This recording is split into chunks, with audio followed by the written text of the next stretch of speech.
নভেম্বরে যখন নিলামটা হয়েছে তখনই না করে দিতে পারতো। এই বিষয়ে একটা পরিষ্কার ব্যাখ্যা তাদের কাছ থেকে চাওয়া উচিত। এক মুস্তাফিজকে যদি আপনার জন্য নিরাপত্তা ইস্যু হয়ে থাকে তাহলে তো বাংলাদেশ দলের যে 15 জন ক্রিকেটার যাবে সেই বাঞ্চ অফ ক্রিকেটারকে নিরাপত্তা দেওয়াটা যে আপনার জন্য আরও বড় কোনো ইস্যু হয়ে থাকবে। বাংলাদেশের সঙ্গে ভারতীয় ক্রিকেট বোর্ডের একটা দূরত্ব তৈরি হয়ে যাবে। এটা খুবই বাজে একটা প্রসিডিংস হয়েছে আমার কাছে মনে হচ্ছে। কারণটা হলো যে আইপিএলে মুস্তাফিজকে যদি আপনি না খেলাতে চান বা তাকে যদি না নিতে চান তাহলে তাকে আপনি নিলেন কেন? বা আইপিএলে আপনি যেভাবে আপনি বলছিলেন যে আইপিএল শুরু হবে মার্চ মাসে, এখন পর্যন্ত অনেক দেরি রয়েছে, অথচ এটার নিলামটা হয়েছে কিন্তু নভেম্বরের দিকে। তো নভেম্বরে যখন নিলামটা হয়েছে তখনই না করে দিতে পারতো যে বাংলাদেশের কোনো ক্রিকেটারকে ভারতীয় ক্রিকেট বোর্ড অ্যালাউ করছে না বা আইপিএলে খেলাবো না আমরা, এই সিদ্ধান্তটা তখন যদি তারা নিত তাহলে দেখতেন যে এই জটিলতাগুলো তৈরি হতো না।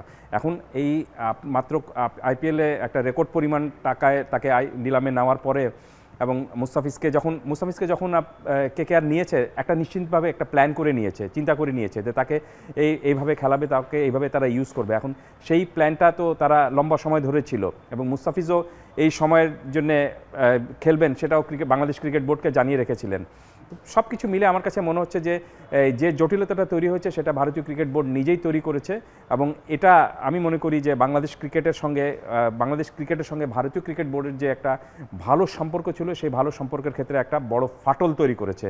সো আমি জানি না যে ভারত কী কারণে মুস্তাফিজকে না খেলানোর জন্য এই প্রস্তাবনাটা দিয়েছে বা সিদ্ধান্তটা নিয়েছে, তবে সেটা যাই হোক থাকুক না কেন, এখানে আমার কাছে মনে হচ্ছে যে নিরাপত্তা ইস্যুর চেয়ে সবচেয়ে বড় বিষয়টা হবে যে একটা দাদাগিরি করার এক চিন্তাভাবনা বা ধরেন এক ধরনের মানে আমরা তোমাদের চেয়ে এগিয়ে রয়েছি বা তোমাদেরকে একটা চাপিয়ে রাখতে পারি, এই ধরনের একটা চিন্তাভাবনা থেকেই ভারতীয় ক্রিকেট বোর্ড এই সিদ্ধান্তটুকু নিয়েছে। এখানে নিরাপত্তা ইস্যুটা আমি মনে করি না যে বড় কোনো ধরনের ইস্যু না, সেটা তো ভারতীয় ক্রিকেট বোর্ড কিন্তু সেটাও বলেনি যে আইপিএলে খেলার আগে কিন্তু বাংলাদেশ দল এই যে ফেব্রুয়ারির ফার্স্ট উইকে ভারতে খেলতে যাবে টি-20 বিশ্বকাপে খেলার জন্য, সেই বিষয়টা তো ভারতীয় ক্রিকেট বোর্ড কিছু বলেনি যে সেখানে তাদের নিরাপত্তা ইস্যু রয়েছে। সেটা যদি তারা বলতো তাহলে বাংলাদেশও নিরপেক্ষ ভেন্যুতে খেলতে চাইতো, ঠিক যেরকমভাবে পাকিস্তানের সাথে ভারতীয় ক্রিকেট বোর্ড এখন খেলে। যে পাকিস্তান এবং ভারতীয় ক্রিকেট বোর্ডের মধ্যে যখন কোনো দ্বিপাক্ষিক সিরিজ তো হয় না, কিন্তু যখন আপনার বৈশ্বিক কোনো টুর্নামেন্ট হয় সেই টুর্নামেন্ট নিরপেক্ষ ভেন্যুতে হয়। পাকিস্তানের মাটিতেও ভারত খেলতে আসে না আর ভারতের মাটিতেও পাকিস্তান খেলতে যায় না, সেটা কিন্তু সাম্প্রতিক সময় আমরা দেখেছি। অথচ 2023 বিশ্বকাপ টি-20 ওয়ার্ল্ড কাপ যেটা হয়েছিল ওয়ানডে বিশ্বকাপ যেটা হয়েছিল 2023-এ, সেখানে কিন্তু পাকিস্তান ভারতের মাটিতে খেলতে গিয়েছিল, আহমেদাবাদে খেলে এসেছে। সো সেখানে তখন খেলার মধ্যে সমস্যা ছিল না, আর এখন 2 বছর পরে সমস্যাটা তৈরি হয়ে যাচ্ছে।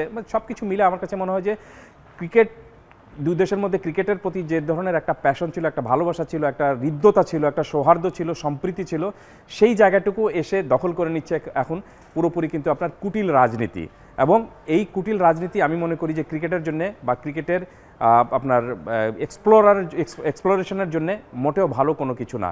সো এই সমস্যাটা যত দ্রুত দুটো দেশ সমাধান করতে যদি না পারে তাহলে দেখবেন যে আপনি পাকিস্তানের সাথে ভারতীয় ক্রিকেট বোর্ডের যে বৈরী সম্পর্ক একটা তৈরি হয়েছে, ঠিক একই রকমভাবে বাংলাদেশের সঙ্গে ভারতীয় ক্রিকেট বোর্ডের একটা দূরত্ব তৈরি হয়ে যাবে এবং যে দূরত্বটা তৈরি করার প্রাথমিক চেষ্টাটুকু বা প্রাথমিক দায়টুকু যাচ্ছে পুরোপুরি ভারতীয় ক্রিকেট বোর্ডের উপর।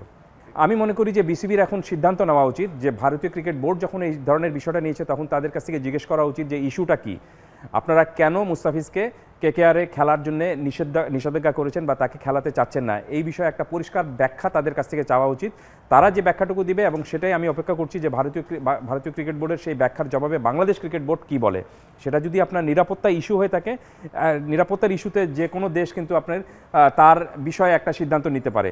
তাহলে মুস্তাফিজকে খেলানোর বিষয় যদি নিরাপত্তা ইস্যু হয়ে থাকে তাহলে সামনের মাসে যে ওয়ার্ল্ড কাপ বাংলাদেশ খেলতে যাবে টি-20 দল ভারতে, সেখানেও নিরাপত্তা ইস্যুটা আরও বড় হবে। কারণ এক মুস্তাফিজকে যদি আপনার জন্য নিরাপত্তা ইস্যু হয়ে থাকে তাহলে তো বাংলাদেশ দলের যে 15 জন ক্রিকেটার যাবে সেই বাঞ্চ অফ ক্রিকেটারকে নিরাপত্তা দেওয়াটা যে আপনার জন্য আরও বড় কোনো ইস্যু হয়ে থাকবে।